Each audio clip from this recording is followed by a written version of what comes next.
ये कहानी दानापुर के जंगल की है। जंगल के अंदर एक तालाब था। उस तालाब में एक नर हंस और एक मादा हंस रहता था। वे दोनों आपस में पति पत्नी थे।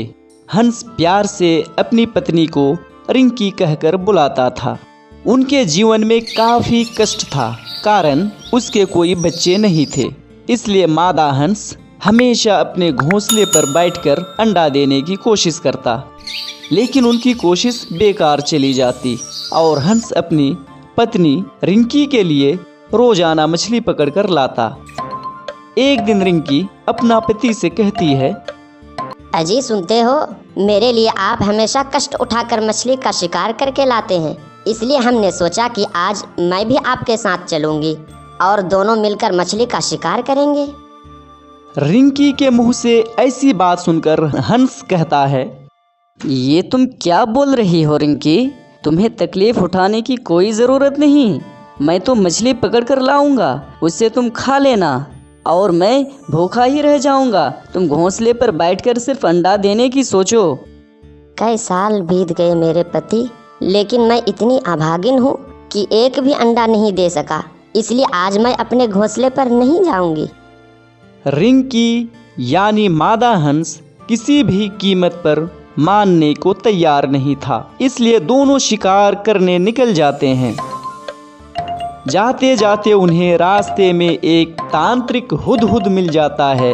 वो एक पेड़ के नीचे जोर जोर से चिल्लाकर कह रहा था, आह आह, मुझे कोई पानी पिलाओ, मुझे बहुत प्यास लगी है, मुझे पानी पिलाओ, नहीं तो मैं प्यास से मर जाऊंगा।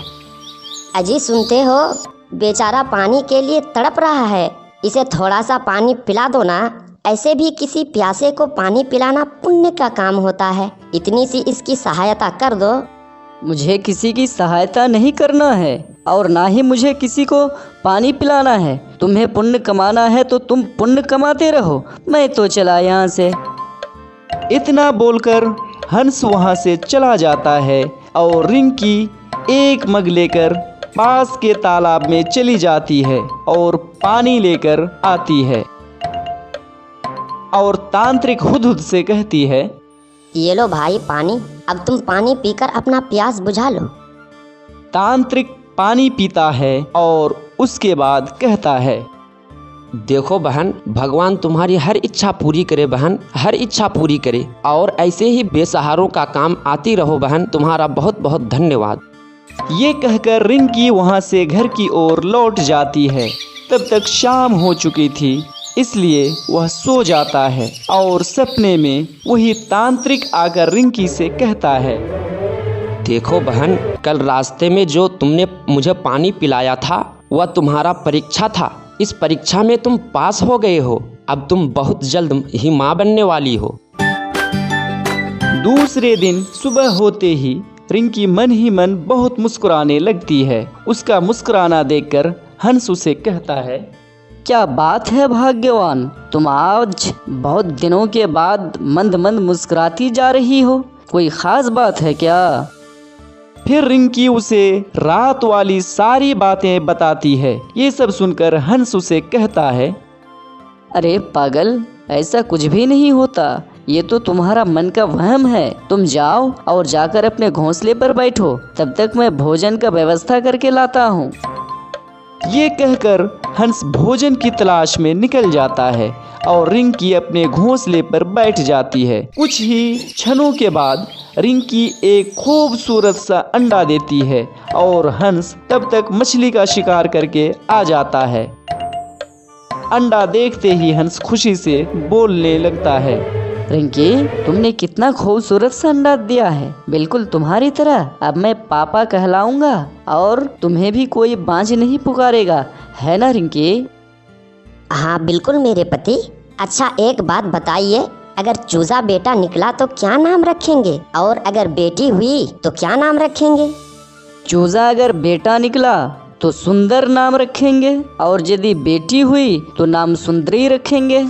दोनों के बीच इतनी सी बात हो पाई थी कि अंडा जोर जोर से हिलने लगता है और उसमें से एक काला कलोटा बच्चा निकलता है।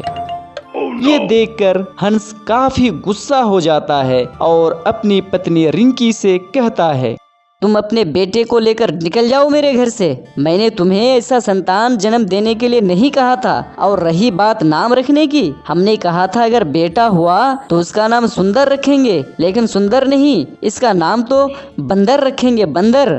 तुम बंदर को लेकर यहाँ से निकलते हो कि नहीं? मुझे ऐसा बेटा नहीं चाहिए। जाओ, तुम मेरे घर से निकल जाओ। तभी रिंकी रोते हुए अपने पति हंस से कहती है, आप आखिर ऐसा क्यों बोल रहे हैं? ये तो तुम्हारा ही संतान है। देख लेना, आप एक दिन यही बेटा जान की बाजी लगाकर आपके जान की रक्षा करेगा और आपके बुढ़ापे का सहारा बनेगा। तब आप इसी बेटे से गले लगाकर रोते रहेंगे, पछताते रहेंगे और हाथ मलने के सिवा कुछ नहीं कर पाएंगे। चलो मेरे बेटे, चलो यहाँ से। तुम्हारे पापा ने हम दोनों को निकाल दिया है। ऐसा बोलकर रिंकी अपने बेटे को लेकर वहाँ से जंगल की ओर जाने लगती है। चलते चलते थक जाने के कारण रिंकी का बेटा बोलता है, मम्मा मम्मा, मुझे भूख लगी है, कुछ खाने दो ना। हम लोग कहाँ जा रहे हैं मम्मा? और पापा तुम्हें ऐसे क्यों डांट रहे थे? तभी वहाँ तांत्रिक हुदहुद आ जाता है और कहता है, तुम परेशान बिल्कुल मत होना रिंकी बहन। तुम्हारा पति तो अहंकारी है, लेकिन वह जरूर तुम्हें ढूंढते हुए आ जाएगा। तब सब कुछ ठीक हो जाएगा रिंकी बहन। आगे एक तालाब है, वही बच्चे को लेकर चले जाओ रिंकी बहन। वही रहना और बच्चे की देखरेख करना। इतना कहकर हुदहुद चला जाता है। रिंकी और उसका बेटा तालाब में पहुंच जाता है और वहीं रहने लगता है। रिंकी का बेटा दुश्मन से बचने के लिए तालाब में पानी के ऊपर घास बिछा रखा था, जिससे वह अपने जान की रक्षा कर सके। वर्षों बीत जाने के बाद एक दिन हंस तालाब के किनारे खड़े होकर कहता है, मैं कितना अहंकारी था, अपने बेटे और पत्नी रिंकी को घर से निकाल दिया। जब मैं बूढ़ा हो गया हूँ और देख भी नहीं पाता हूँ, अब मैं कैसे अपना पेट भरूंगा? हे भगवान, मुझे अपने बेटे से मिला दे। बुढ़ापे का सहारा तो बेटा होता है और इस बात को मैं नहीं समझ पाया था। तभी हंस के पास तोता, गिद्ध, बुलबुल और सारस पक्षी आ जाता है और कहता है, आप चिंता ना करें हंस भाई, धीरज रखें, आपको जरूर आपका परिवार मिल जाएगा। हाँ भाई हाँ, आप बिल्कुल टेंशन ना लेना, हम लोग भी तुम्हारी पत्नी और बेटे को ढूंढने का काम करेंगे। इतना बोलकर तोता, गिद्ध, बुलबुल और सारस वहाँ से निकल जाता है और हंस थक हार कर वहाँ से अपने घर की ओर रवाना हो जाता है। तभी विपरीत दिशा से एक सियार गाना गाते हुए आ रहा था। जंगल जंगल घूमा करता, शिकार को मैं फंसाता रहता, ऐसे ही मैं तो अपना पेट भरता, तभी तो मैं चतुर कहलाता। हा हा हा हा हा हा। अरे ये शिकार तो खुद चलकर मेरे पास आ रहा है, आज तो मैं इसे बड़े मजे से खाऊंगा। अबे हंस रुक जा, तुम्हें डर नहीं लग रहा है क्या? अरे कौन है? मुझे दिखाई नहीं दे रहा है, मैं तो बुढ़ा हो चुका हूँ। तभी दूर से हंस का बेटा ये सब देख लेता है और कहता है, अरे ये कौन है? लगता है मेरे पिताजी हैं और वो तो मुसीबत में है। मैं अभी उसे सियार के चुंगल से छुड़ाता हूँ। तभी हंस का बेटा सियार के पास आ जाता है और कहता है, आप तो बिल्कुल मूर्ख निकले सियार मामा। ए, तुम कौन हो और मुझे मूर्ख क्यों बोल रहे हो? तुम्हें मूर्ख बोलते हुए डर नहीं लग रहा है? डर कैसा सियार मामा? ये हंस तो बुढ़ा हो चुका है और इसके शरीर पर हड्डी के अलावा क्या बचा है? खाना ही है तो मुझे खाओ, मेरे शरीर पर गोश्त है और तुम्हें खाने में मजा भी आएगा। हाँ, ये तो तुम बिल्कुल ठीक बोल रहे हो। चलो मैं तुम्हें ही खाता हूँ। एक मिनट सियार मामा, इतनी जल्दी भी क्या है? मैं ये बोल रहा था कि मुझे खाकर हो सके आपका पेट ना भरे, इसलिए मैं चाहता हूँ मेरे और 2 भाई हैं, उसे भी तुम खा जाओ। चलो मेरे साथ मेरे भाई के पास, उसे भी खा लेना। हाँ चलो ठीक है। बस फिर क्या था, हंस का बेटा आगे आगे और सियार पीछे पीछे जा रहा था। और शत्रु से बचने के लिए जिस तालाब पर घास बिछा रखा था वहां पहुंच जाता है। हंस का बच्चा हल्का होने के कारण घास पर से गुजर जाता है और कहता है, इस पार आ जाओ सियार मामा, यहाँ मेरे 2 भाई हैं। बस फिर क्या था, सियार जैसे ही तालाब के बीचों बीच पहुंचता है, घास समेत सियार नीचे धंस जाता है और डूबने लगता है।